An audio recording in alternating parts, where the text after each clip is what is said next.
ஏற்கனவே ஒரு வீடியோவில் சொல்லியிருக்கேன், கல்லனை கூட நம்பலாம் ஆனால் குள்ளனை நம்பக்கூடாதுன்னு ஒரு பழமொழி இருக்கு. அதே மாதிரி நீ யாரை வேணாலும் நம்பலாம் ஆனால் சௌந்தர்யாவை நம்பாத ஜாக்லின் அப்படின்ற ஒரு விஷயத்த நம்ம ஏற்கனவே பேசியிருந்தோம். ஏன் ஜாக்லினுக்கும் சௌந்தர்யாவுக்கும் நம்ம இதை பேசுகிறோம் அப்படின்னு பார்த்தீங்கன்னா, அதாவது ஒருத்தவங்க முதுகுக்கு பின்னாடி எவ்வளவு கேவலமாக பேச முடியுமோ அவ்வளவு கேவலமாக பேசுகிறாங்க. ஆனால் மூஞ்சிக்கு முன்னாடி அதை வேற மாதிரி காட்டுறாங்க. உடம்புக்குள்ள அவ்வளோ விஷம் இருக்கு, அவ்வளோ வன்மம் இருக்கு, அதை தாண்டி அவ்வளோ பொறாமை இருக்கு. எவ்வளோ பொறாமை இருக்கு அப்படிங்கிறது இன்னைக்கு நம்ம பார்த்துட்டோம். எவ்வளோ வன்மம் இருக்கு அப்படிங்கிறத நேற்று நான் பார்த்தேன். அது எத்தனை பேர் பார்த்தீங்கன்னு தெரியல. அதை தான் இந்த இடத்துல நான் சொல்ல விரும்புகிறேன். எனக்கு ஒரு ஷாக்கான ஒரு விஷயம் என்ன அப்படின்னா, சௌந்தர்யா கூட ராயனும் இதை சேர்த்து பேசும்போது தான் நான் கூட என்ன நினச்சேன், ஓகே ஜெஃப்ரி ஒரு விஷயம் வரும்போது விலகிட்டான், சௌந்தர்யா ஒரு விஷயம் வரும்போது விலகுறாங்க. சௌந்தர்யாவுக்கு எப்பயுமே ஜாக்லின் மேலே ஒரு நல்ல ஒரு அபிப்பிராயம் இருந்ததே கிடையாது. அது இதுதான் சௌந்தர்யா அப்படின்ற ஒரு விஷயம் தான் நான் நினச்சேன். ஒரு ஃப்ரெண்ட்ஷிப்புக்கு ஒரு வேல்யூ கிடையாது, ஆனால் ஜாக்லின் இந்த மாதிரி கிடையாது அப்படின்ற ஒரு எண்ணம் நமக்கு இருந்துச்சு. ராயனும் இப்போ சௌந்தர்யா மாதிரி தானோ அப்படின்ற மாதிரி எனக்கு ஒரு கட்டத்துக்கு மேலே தோண ஆரம்பிச்சிருச்சு. என்ன நடக்குது அப்படின்னு பார்த்தீங்கன்னா, ஏற்கனவே நிறைய இடங்களில் சௌந்தர்யா பின்னாடி ஜாக்லினை பற்றி பேசுனாங்க. நேற்று நடந்த அந்த டாஸ்கில் கூட என்ன நடந்துச்சு அப்படிங்கிறத பார்க்காமையே, ஜாக்லின் காலில் யார் இருக்காங்க இல்லைன்றதே பார்க்காமையே நம்ம எவ்வளோ கிளியராக பார்க்குறோம். ஜாக்லின் கால் மேலே பவித்ரா இருக்காங்க, அதுக்கு மேலே அன்ஷிதா இருக்காங்க, பேக் சைடு கையை மடக்கிட்டு நம்ம மஞ்சரி இருக்காங்க. ஆனால் அவங்க என்ன சொன்னாங்க, ஜாக்லின் கால் மேலே இருந்தது மஞ்சரின்னு சொல்கிறாங்க சௌந்தர்யா, அது அன்ஷிதா சொல்கிறத அப்படியே சொல்லிட்டாங்க. ஸோ அவங்களுக்கு எக்ஸாக்டாக அங்கே என்ன நடந்துச்சுன்னு தெரியாது. தெரியாமையே ஜாக்லின் பொய் சொல்லுவா, அவன் நடிப்பா, ஜாக்லின் கண்ணை மூடி அங்கே படுத்திருந்தது நடிப்பு அப்படின்ற ஒரு விஷயத்த சௌந்தர்யாவே விஷால் கிட்ட சொன்னாங்க நேற்றுக்கு. இது நடந்துச்சா, சரி ஓகே, இது பொறாமையின் வெளிப்பாடு அப்படின்னு கூட எடுத்துக்கலாங்க. வன்மத்தின் வெளிப்பாடு அப்படின்னும் போது ஒரு ஃப்ரெண்டாக இருந்துக்கிட்டு எந்த லிமிட்டை தாண்டி நம்ம பேசக்கூடாதோ அந்த லிமிட்டை தாண்டி நேற்று நைட்டு சௌந்தர்யா பேசுகிறாங்க. ராயனும் சௌந்தர்யா உட்காந்து பேசிக்கிட்டு இருக்காங்க. பல கதைகளை அவங்க பேசிட்டு இருந்தாங்க. அப்போ அதில் ஒரு கதையாக என்ன வருது அப்படின்னா, நான் இந்த வீடியோ காட்டுறேன். சௌந்தர்யா ஜாக்லினை பற்றி பேசுகிறாங்க. என்னடா ஜாக்லின் இப்படி இருக்கா அப்படின்னு சொன்னாங்க. ஸோ ஏதோ ஒன்று சொல்ல வராங்க அப்படிங்கிறது தெரிஞ்சு போச்சு. சைகளை எழுதி காட்டுறாங்க. என்ன எழுதி காட்டுறாங்கன்னா, பிஎஃப் பாய் ஃப்ரெண்ட் அப்படிங்கிறத ஃபுல்லாக எழுதுறாங்க. ராயன் அந்த இடத்துல பாய் ஃப்ரெண்டு தானே, பிஎஃப்னு சொல்லு, அது ஏன் ஃபுல்லாக எழுதுற அப்படின்னு சொல்லும் பொழுது அதுக்கு ஒரு விளக்கத்தை கொடுத்தாங்க நம்ம சௌந்தர்யா. என்னன்னா, பிஎஃப்னா நீ பெஸ்ட் ஃப்ரெண்டுன்னு நினச்சிக்க போற, அதனால தான் நான் ஃபுல்லாக எழுதி காமிச்சேன். இல்லை எனக்கு புரியுது அப்படின்னு ராயன் சொன்னான். அந்த இடத்துல சௌந்தர்யா என்ன சொல்ல வராங்க அப்படின்னா, ஜாக்லின் கூட எப்படா பாய் ஃப்ரெண்ட் இருக்கான், அவன் பாய் ஃப்ரெண்ட் ஜாக்லின் கூட எப்படி இருக்கான், இவ கூடலாம் எப்படி ஒருத்தன் டிராவல் பண்ணுறான் அப்படின்ற ஒரு ஆங்கிளில் சொல்கிறாங்க. இது எந்த அளவுக்கு கேவலத்தின் உச்சம். ஒருத்தவங்களுடைய பர்சனல் லைஃப், அவங்கள பற்றி பேசுறதுக்கு இவங்களுக்கு என்ன ரைட்ஸ் இருக்கு? முதல்ல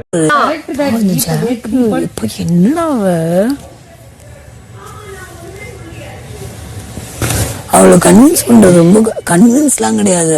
அவளோட ஒரு கான்வர்சேஷன் வச்சுக்கிறது ரொம்ப கஷ்டம்டா. அதே மாதிரி பண்றாது. நான் ஒரு போட்டுனே எப்படி இருந்தது, இங்க இருடா, இங்க இருந்தானே தெரியும். ஜாக்கோட கஷ்டம்டா, ரொம்ப கஷ்டம்டா. எப்பா டே அப்படின்னா திருப்பி எழுதுறா. இது என்னது? இங்க வா பவித்ரா. நான் கொஞ்சம் பிஸியா இருக்கேன்ப்பா. இது என்னது? பேட்டரி எடுத்து வைக்க போறேன். அவன்கிட்ட ஏதோ சொல்லணும். கங்க்ராச்சுலேட் பண்றது பிஎஃப். அதுதானடா நானே எழுதுனேன். ஃபுல் ஃபார்ம்ல எழுதுறதுக்கு பதிலா இப்படி எழுதிருக்கலாமே அப்படின்ற. ஷோ அப்பா, அது நான் இப்படி எழுதுனா இன்னும் விளக்கமா புரியுமே அப்படின்னு. நீ பிஎஃப்னா உன்னை பெஸ்ட் ஃப்ரெண்ட் நினைச்சிட்டனா? நம்ம அந்த மாதிரி ஒரு கான்டெக்ட்லயே பேசலையே. உனக்கு அது எப்பயாவது தெரிஞ்சதா? அந்த மாதிரி பாத்தியா எப்பயாவது? நான் எப்ப தெரியுமா, 3rd week 4th weekல இருந்து அந்த மாதிரி பார்த்தேன்.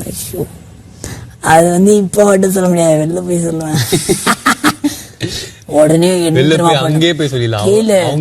ஆமா இல்ல இங்கே சொல்லிட்டு வச்சுக்கோ, அப்பா ஷோ ஃபுல்லா மூஞ்ச காட்டுவாடா. அவன் நினைச்சு பாரு, ஏதோ ஒண்ணு சொல்லி இன்னொன்னு அவ சொல்லிட்டு சீக்கிரமா நார்மல் ஆயிடுறா ஒரு பாயிண்ட் ஆஃப் டைம். என்னால அவ்வளவு சீக்கிரம் நார்மல் ஆகும். இவ்வளவு கேவலமா கூடவே இருந்துகிட்டு ஒரு பொண்ணால எப்படி பேச முடியுது அப்படின்ற ஒரு கேள்விதான் என் மனசுக்குள்ள ஓடுது. இன்னொன்னு ராயன் அதை கேட்டுட்டு அவனும் ஆமான்னு தலையாடுறான். அவன் எக்ஸ்ட்ரீமா இன்னொன்னு என்ன சொல்றான் அப்படின்னா, இதை நம்ம வெளியில போய் அவன் பாய் ஃப்ரெண்டுகிட்டே சொல்லுவோம், எப்பா நீ ரொம்ப கஷ்டப்படுவப்பா.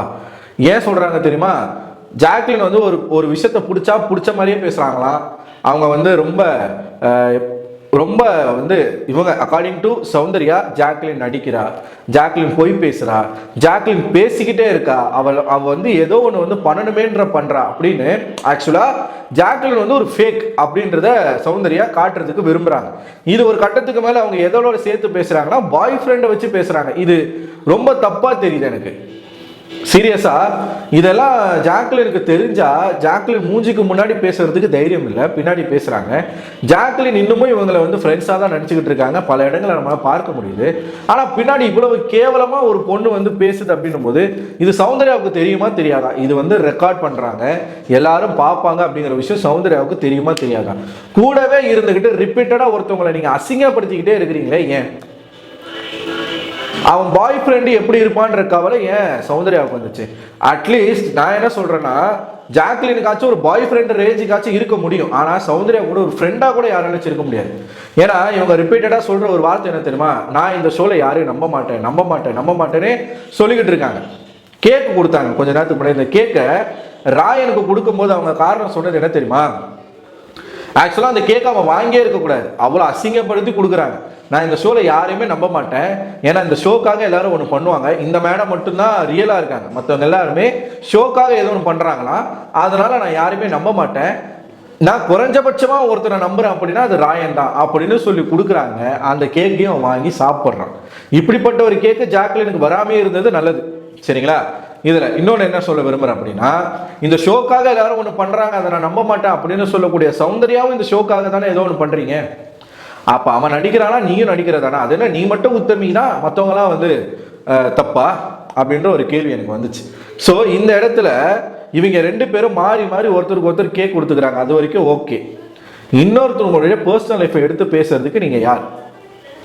ஜாக்லின் கூட அவ பாய் ஃப்ரெண்டால எப்படி இருக்க முடியும்ன்ற அப்ப நீங்க எந்த அளவுக்கு இது ஒரு கேரக்டர் அசாசினேஷன் தானே, இது ஒரு கேரக்டர் அசாசினேஷன் தானே. ஒரு பக்கம் இப்படி வந்து சௌந்தர்யாவோட மட்டமா பேசிக்கிட்டு இருக்காங்க, ஜாக்லினுக்கு ரெட் கார்டு கொடுக்கணும்னு சொல்லி சௌந்தர்யா ஃபேன்ஸ் வந்து வெளியில பிரச்சாரம் பண்ணிக்கிட்டு இருக்காங்க.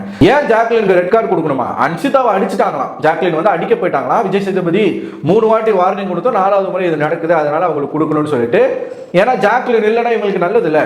இதுக்கு முன்னாடி முத்துக்குமரனை இதே மாதிரி தான் ரெட் கார்டு கொடுக்கணும்னு சொல்லி இதே சௌந்தர்யா ஃபேன்ஸ் வந்து ட்ரெண்ட் பண்ணாங்க. என்ன சொன்னாங்கன்னா, பவித்ரா வந்து கட்டி பிடிச்சிக்கிட்டு இருக்கும் போது தலையை மூந்து பார்த்து என்ன ஷாம்புன்னு கேட்குறாரு, இது வந்து எப்படி டிஸ்கஸ்டிங்கா இல்லையா அப்படின்னு சொல்லிட்டு சொன்னாங்க. இதே டிஸ்கஸ்டிங்கா நான் ஒரு விஷயத்த சொல்லட்டுமா? விஷால் மடியில இப்படி படுத்துக்கிட்டு இருக்காங்களே சௌந்தர்யா, டிஸ்கஸ்டிங்கா இல்லையா சௌந்தர்யாவுக்கு? விஷால் படுத்திருக்கான், விஷாலுக்கு மேல இப்படி சாஞ்சி படுத்துக்கிட்டு இருக்காங்க, அது எங்களுக்கு பார்க்கும்போது டிஸ்கஸ்டிங்கா இருக்கு. இன்னொன்னு, அடுத்தவனுடைய பாய் ஃப்ரெண்டை வரைக்கும் பேசுற அளவுக்கு உங்களுக்கு யார் கொடுத்தாங்க ரைட்ஸ்? ஜாக்லின் வந்து இந்த மாதிரி ஒரு பொண்ணு கூட எப்படா ஒருத்தன் இருக்கா அப்படின்ற மாதிரி தானே அது அர்த்தமாகுது. இது பேசுறதுக்கு சௌந்தர்யாவுக்கு எப்படி மனசு வருது? அது கேட்டுட்டு ராயனும் வந்து வேடிக்கை பார்த்துக்கிட்டு இருக்காப்புல, அவரும் சேர்ந்து வெளியில போய் நம்ம சொல்லுவோம், பாய் ஃப்ரெண்டை பார்த்து நம்ம சொல்லுவோம் அப்படின்னு சொல்லி ராயன் சொல்றதுனா இது ரொம்ப அசிங்கமா போய்கிட்டு இருக்குங்க. ஒருத்தவங்களை பத்தி நம்ம கூடவே இருந்துகிட்டு அவங்கள பத்தி தப்பாவே சொல்லிக்கிட்டு என்ன ட்ரை பண்றாங்க சௌந்தர்யா அப்படிங்கிறது புரியல. வெளியிலேயே விஷால் கிட்ட இதே தான் பேசுறாங்க, வீட்டுக்குள்ள ராயன் கிட்ட இப்படி தான் பேசுறாங்க. ஒரு கட்டத்துக்கு மேல இது வந்து ஒரு கேரக்டர் அசாசினேஷன் பண்ணிக்கிட்டு இருக்காங்க இவங்க ஜாக்லினை. நான் முன்னாடியே சொன்ன ஒரு விஷயம் தான் இது. வந்து ஃப்ரீஸ் டாஸ்க்குள்ள ஜாக்லினை சார்ந்த ஆட்கள் உள்ள போகும்போது சௌந்தர்யா பத்தி புட்டு வைக்கணும். சௌந்தர்யாவுடைய உண்மையான முகம் என்ன அப்படிங்கிறது ஜாக்லினுக்கு தெரியணும். தெரிஞ்சு இதை வந்து ஜாக்லின் வந்து அதுக்கப்புறமா அவங்க ஒரு கேம் ஆடணும். அவங்க சீரியஸா சொல்றேன், கேமாவே நீங்க ஆடுங்க, தப்பே கிடையாது, வச்சு செய்யுங்க, சௌந்தர்யாவை கிழிச்சு அனுப்புங்க. சௌந்தர்யா அதுக்கு டிசர்விங்கான ஒரு பர்சன், சீரியஸாவே டிசர்விங்கான ஒரு பர்சன். ஒரு லிமிட்டை தாண்டி போயிடுச்சு, இது வந்து ஒரு லிமிட்டை தாண்டி போயிடுச்சு. இதே வார்த்தையை ஜாக்லின் சௌந்தர்யா பத்தி பேசியிருந்தா இந்நேரத்துக்கு எப்படி கொதிச்சிருப்பாங்க. இந்த இடத்துல தான் நம்ம ஜாக்லினுக்காக பேசுறோம். ஏன்னா இந்த மாதிரி எந்த விதமான அசிங்கமான விஷயத்தையும் ஜாக்லின் பண்ணலை யாருக்குமே. இது சௌந்தர்யாவுக்குன்னு இல்லை, யாருக்குமே இது வரைக்கும் யாரையும் கூப்பிட்டு உட்கார வச்சு சௌந்தர்யாவை பற்றி தப்பா ஜாக்லின் பேசலை. ஆனால் சௌந்தர்யா ஒவ்வொரு இடத்துலையும் ஜாக்லினை பற்றி தப்பா பேசிக்கிட்டு இருக்காங்க. ஏன் அவ்வளோ பொறாமையா, அவ்வளோ காண்டா, வயிறு எரியுதா அவங்களுக்கு? அதுவும் இன்னைக்கு இந்த ரெட் கார்பெட் கொடுத்துட்டாங்க. இந்த ரெட் கார்பெட் கொடுத்தது ஒருத்தனுக்கும் பிடிக்கல. அன்ஷிதா ஒரு பக்கம் வந்து ஜெஃப்ரி கூட என்ன பேசிட்டு இருக்காங்கன்னா, ஜாக்லின் அப்படி என்ன பண்ணிட்டான்னு அவளுக்கு ரெட் கார்பெட், அந்த பக்கம் அவங்க, இந்த பக்கம் சௌந்தர்யா அவ்வளோ சீன்லாம் கிடையாது. நான்லாம் வந்து ரெட் கார்பெட்லாம் போட முடியாது, இழுத்து விடுறதுக்கு வேணா நான் வரேன். அங்க ஜாக்லினுக்கு கொடுத்துருக்காங்க. மற்றவங்களுக்கு அந்த வார்த்தை நீ சொன்னா கூட பரவாயில்ல, ஜாக்லினுக்கு கொடுத்துருக்காங்க. ஆனா சௌந்தர்யா வாயில இருந்து என்ன தெரியுமா வருது, ரெட் கார்பெட் போட நான் வரமாட்டேன், இழுக்கிறதுக்கு வரேன். சீசன் 1ல ஓவியா வந்து ஜூலியை நிக்க வச்சு இழுப்பாங்களே, அந்த மாதிரி நான் இழுக்கிறதுக்கு வேணா வரேன் அப்படின்னு கூடவே இருக்கக்கூடிய நண்பர் தான் சொல்றாரு. இதே தான் ரஞ்சித்தும் சொல்றாப்ல, ரெட் கார்பெட் போட்டா இழுக்கலாம்ல. ஆக மொத்தத்துல எல்லாருக்குமே ஜாக்லின் மேல ஒரு வன்மம் இருக்கு.